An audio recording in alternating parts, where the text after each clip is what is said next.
네, 다음은 단일 판매 공급 계약에 대해서 알아보도록 하겠습니다. 공시, 특히 수시 공시, 거래소의 수시 공시 중에서 굉장히 난감하고 하기 싫고 뭔가 리스크가 좀 큰 공시가 단일 판매 공급 계약인데요. 이게 왜냐면 단일 판매 공급 계약이라는 게 작년 매출액의 10% 이상 계약을 체결할 경우에 회사에서 공시를 하게 되는데, 자, 가만히 생각해 보면 작년 매출액이 100억이에요. 그 매출액의 10%가 되는 10억 이상이 되는 금액으로 계약을 하게 돼요.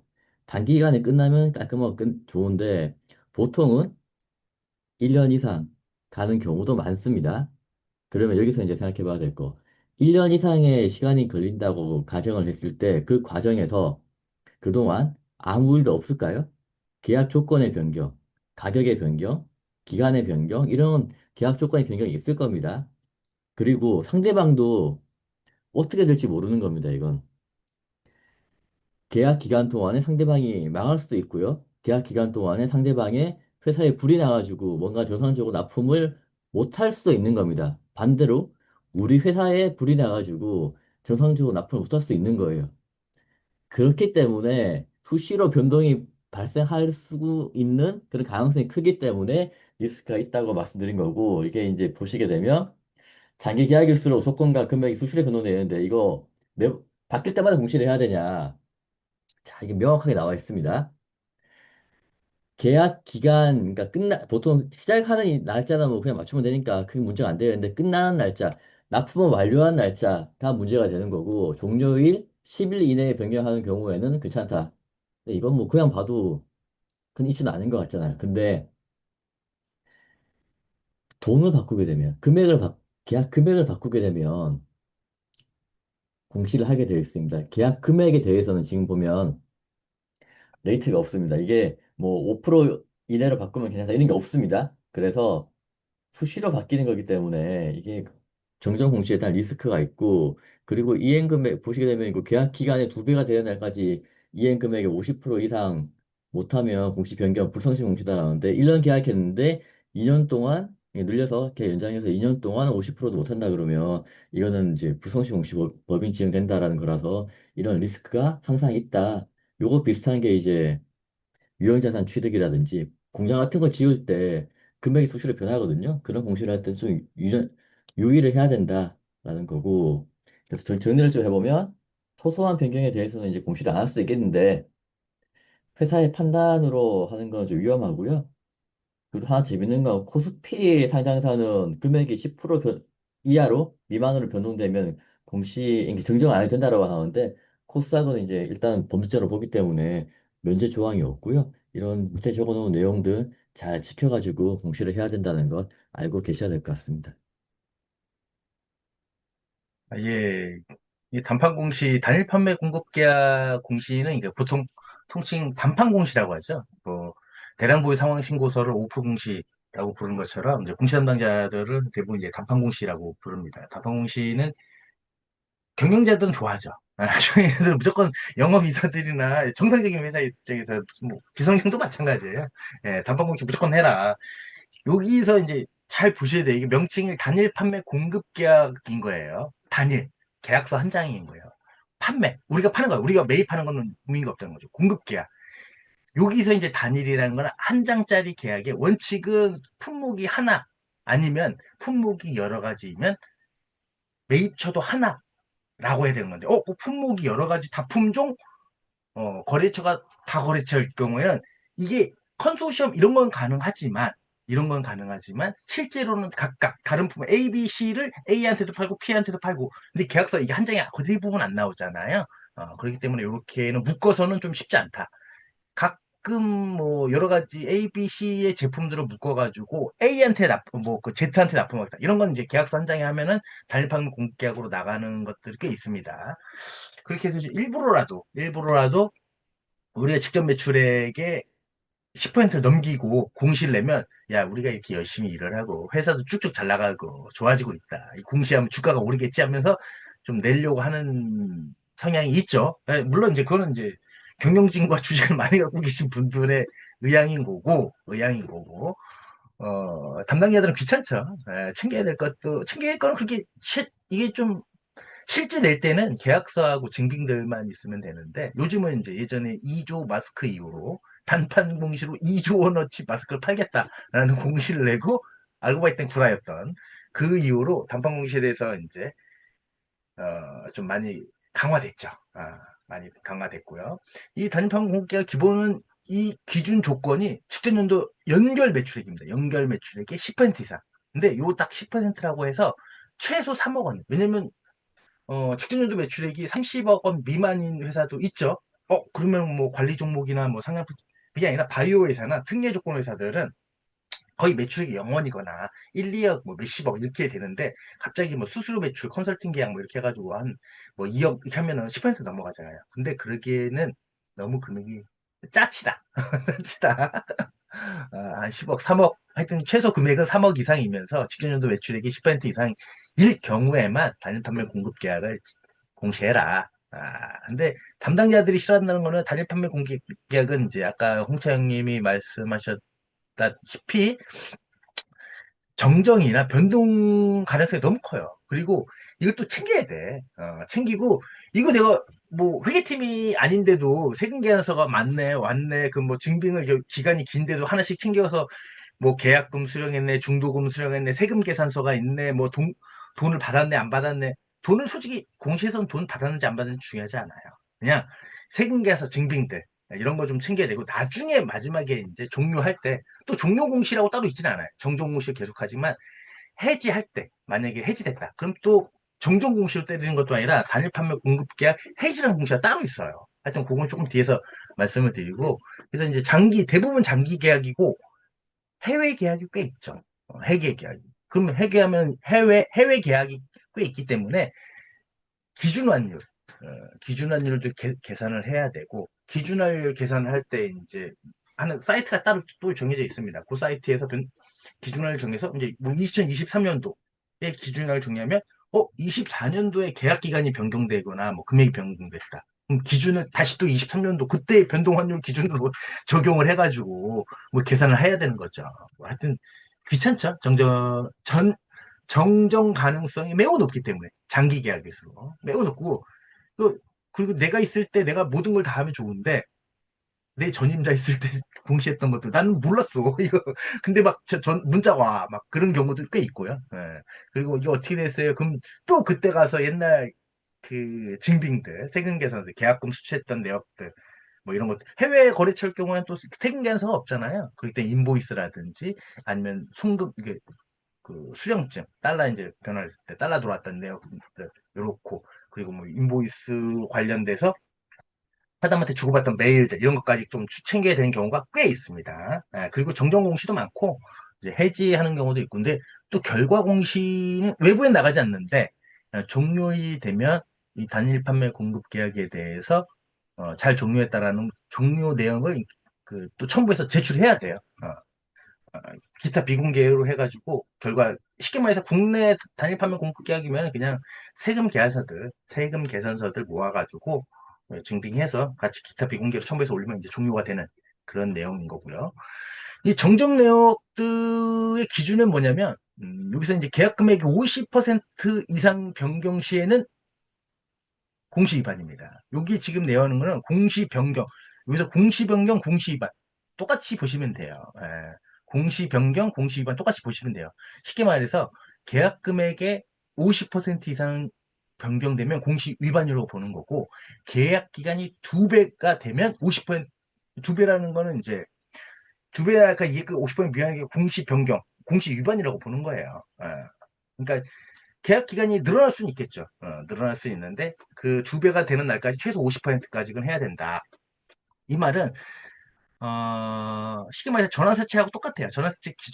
전환사채 발행 결정을 한 다음에 금액을 50% 변경 넘어가면은 100억 발행 결정했다가 한 49억으로 줄었다. 공시 위반으로 본 것처럼 이것도 계약 금액이 50%, 단일판 공시 거의 대부분은 50%, 유상증자만 20%고 나머지는 공시 기준에서 대부분 50% 이상 변경이면 다 공시 위반이라고 보는 거예요. 그렇기 때문에 단일 판매 공급 계약도 금액이기 때문에 50% 이상 변경되면 이게 솔직히 우리한테 거의 이제 위아래 50%인데 위로 50% 변경됐다고 벌점 맞는 경우가 없어요. 왜냐면 50% 이상 변경되면 그 초과분에 대해서는 별도 계약을 따로 맺어요. 그냥 공시 위반 안 먹고. 근데 밑으로 내려가는 거, 이거는 우리의 규칙상 이거 어떻게 할 수 있는 것들이 아니기 때문에 우리가 판매하는 입장, 즉 우리가 을인 거죠. 그렇기 때문에 이런 경우가 꽤 있습니다. 거래처의 뭐 대부분 이제 공사 계약이나 이런 것들에 대해서 꽤 있기 때문에 50% 위로는 거의 없어. 위로는 거의 저도 못 봤습니다. 왜냐면 위로 넘어가면 뭐 지금 10억 계약했지만 뭐 30억으로 늘어났다. 그러면 그냥 20억이나 아니 19억까지 맞는 다음에 나머지 11억을 다시 별도의 계약을 또 하는 거예요. 그뭐 공시 안 하면 되는 거니까. 이런 식으로 하면 되는 거고 계약 기간이 요거는 좀 걸립니다. 요거는 계약 기간이 두 배가 되는 날까지 이행의 50%. 그러니까 계약 기간 정정 대상은 먼저 정정 대상은 금액, 종료일, 요런 거 그리고 거래 상대방 요 세 가지가 조금이라도 변경이 있으면 공시를 해야 되는 게 원칙이에요. 금액, 금액이 바뀌었다. 그러면 정정 공시를 해야 돼요. 그리고 종료일, 계약 기간이 바뀌었다. 그럼 계약 기간이 바뀐 거에 대해서 정정 공시를 해야 돼요. 그리고 거래 상대방, 거래 상대방이 뭐 삼성전자에 있는 삼성 SDS로 바뀌었다. 그래도 공시해야 돼요. 세 가지를 해야 되는 거죠.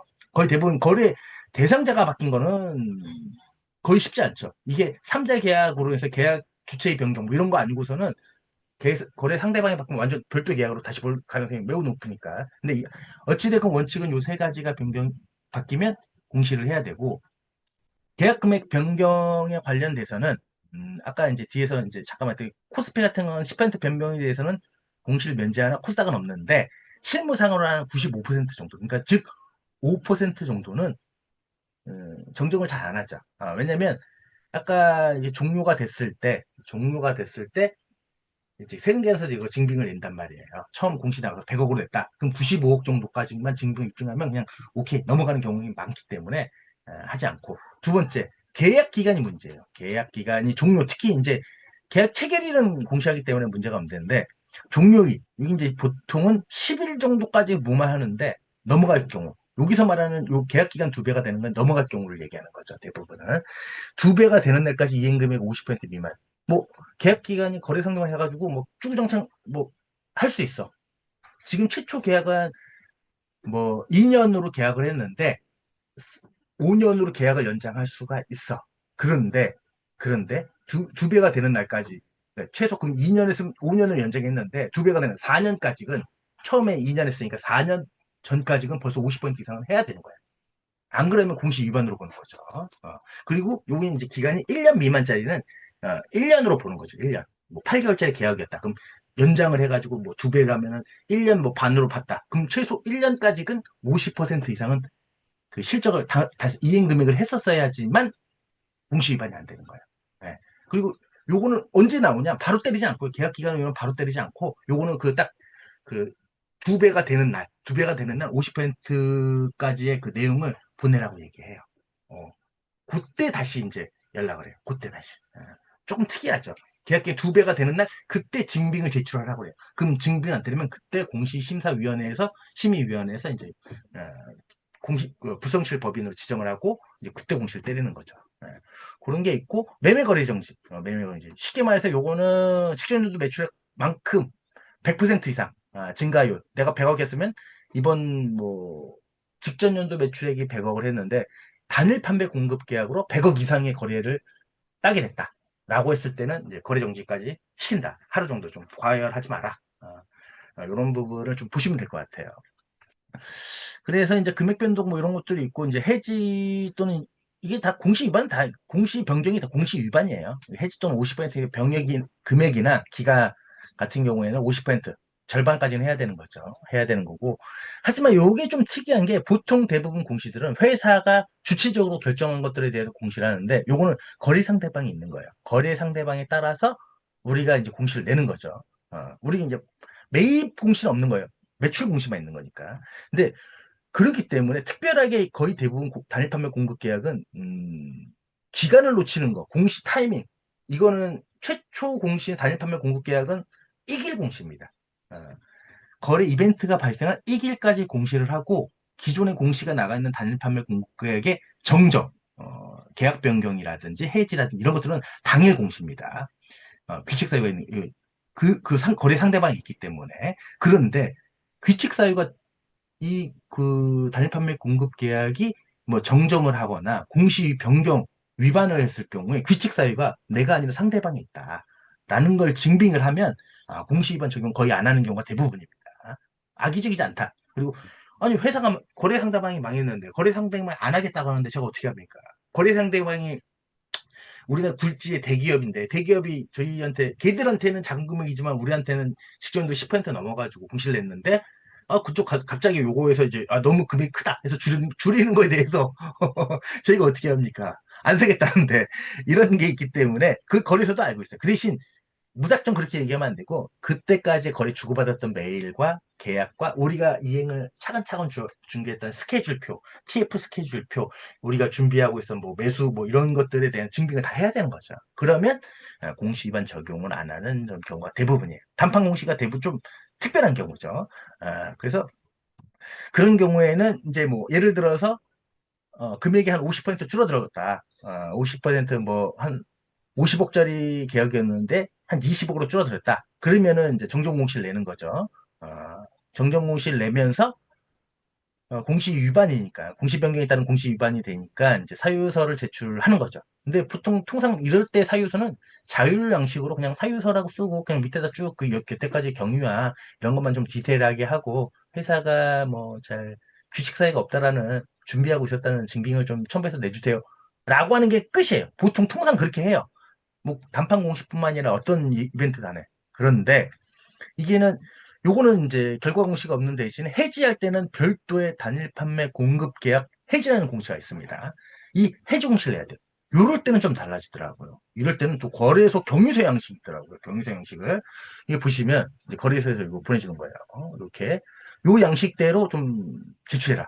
근데 아까는 정정을 할 때는 경위서는 그냥 자율 양식으로 했는데 왜 요거는 거래소 양식으로 보내죠? 요거 대부분 실질심사 이런 것처럼 공시심의위원회에 올리겠다는 얘기예요. 공시심의위원회에 올리려고 이제 거래소 담당자가 이제 보내주는 거고 여기에서 이제 거의 내용은 똑같이 쓰는 겁니다. 예, 똑같이 써야 되는 거고 요거 제출 이유에 대해서 사실관계, 뭐 공시경과 부성실 회사 입장 이런 거 쭉쭉쭉 써야 되는 거고 여기에 보면 이제 사안의 경위 등에 대해 진술할 것을 뭐 뭐 것인가를 참석 뭐 여부 대부분 대표이사나 CFO들 이제 공시 책임자 대부분 대표이사 가야죠. 예, 그렇게 해야 되는 거고 뭐 여기 공시 위반 죄지금 부과 요청 뭐 이런 것들 있고 면제 사유 이런 게 있어요. 면제 사유. 그 대신 요 면제 사유 중에 둘 중에 하나 사전 확인 면제법인이거나 공시 우수법인 선정된 경우에만 요거 신청할 수 있다. 뭐 이런 게 있고 뒤에 뭐 제재 부처할 것은 뭐 이렇게 쭉 내용들이 있어요. 그리고 뒤에 별첨으로 공시심의위원회 이제 할 때 회사 자체, 요 공시 위반 이게 아니라 회사 자체에 대해서 쓰는 거예요. 회사 자체에 대해서. 회사 자체에서. 요런 것들이 거의 대부분 정기 보고서에 나와 있기 때문에 그걸 이제 좀 따가지고 붙여가지고 좀 잘 쓰고 특히 이제 최대주 변동 내용에서는 이건 거의 저 같은 경우는 상장 첫 회분 아니면 최대주 변경 그 이후부터 쭉 다 써요. 다 쓰고 그리고 이제 감경 및 가중 사유 체크리스트 이런 거는 여기 보시면은 이제 여기에 최근 1년간 공시 의무 규정 의무 교육 미수 이게 있어요. 플러스 1점. 가중 사유. 플러스 1점 안 받는 거예요. 여기에서 이제 의무 교육 미수가 공시 책임자, 공시 담당자를 얘기하는 겁니다. 공시 책임자, 공시 담당자. 이거 근데 두 개를 받으면 또 마이너스 0.5점 정도를 이제 뭐 하죠. 이게 해명 공시 없으면 뭐 이렇게 하는데 뭐 기타 뭐 여기서 뭐 해준다고 하더라고요. 예. 그리고 요거 주총 분산협의 요게 이제 1점 마이너스 좀 이런 것들 그 4시간 이상 이수 공시 법규 설명 4시간 이수 여기서 이제 마이너스 0.5점을 감안해가지고 최대 마이너스 2점까지 요거는 최대가 있는 겁니다. 최대 2점까지. 가중 사유는 없습니다. 쭉 이제 막 음, 집어넣는 거라서. 그렇기 때문에 공시 교육을 좀 많이 받는 것도, 의무적으로 받는 것도 좀 괜찮을 것 같고요. 예, 단판 공시가 주주나 임원들, 뭐, 회사에 잘 나가고 있다는 거를 좀 자랑하기 위한 거기 때문에 좋죠. 주가도 좀 오를 수 있는 사유이기도 하고. 근데 담당자 입장에서는 뭐 간단하게 한 방에 끝나고 기간이 1년 미만 뭐 이런 것들이면 뭐 좋죠. 근데 그렇지 않을 경우가 대부분이기 때문에 외국환 변율들도 있고 그리고 단판 공시였으면 정기 보고서에도 기재하는 부분이 꽤 있습니다. 공시 내역들도 써야 되고, 뭐 거래 계약 체결 내역에도 좀 단판 공시를 써야 되고 하는 거기 때문에 이행 기준 내야 되고, 그리고 여기에 맞던 이행 금액 50%는 거기도 이제 이행 그 공시 기준일까지 제출한 날까지 정기 보고서에 매출액을 얼마까지 띄웠다라는 것도 기재를 해야 되고, 생각외로 크로스로 복잡하게 보이는 것들이 꽤 있습니다. 잘, 꽤 있지만 그래도 안 하는 것보다는 하는 게 100번 낫다. 그리고 이런 것들은 뭐, 내가 이게 위반인지 사유서를 어떻게 써야 되는지 안 쓰는 게 제일 좋죠. 안 쓰는 게 제일 좋고, 쓰게 될 경우에는 저희한테 문의해 주시면 열심히 좀 도움을 좀 드리도록 하겠습니다. 예, 오늘은 여기까지 하도록 하겠습니다. 네, 고생하셨습니다. 수고하셨습니다.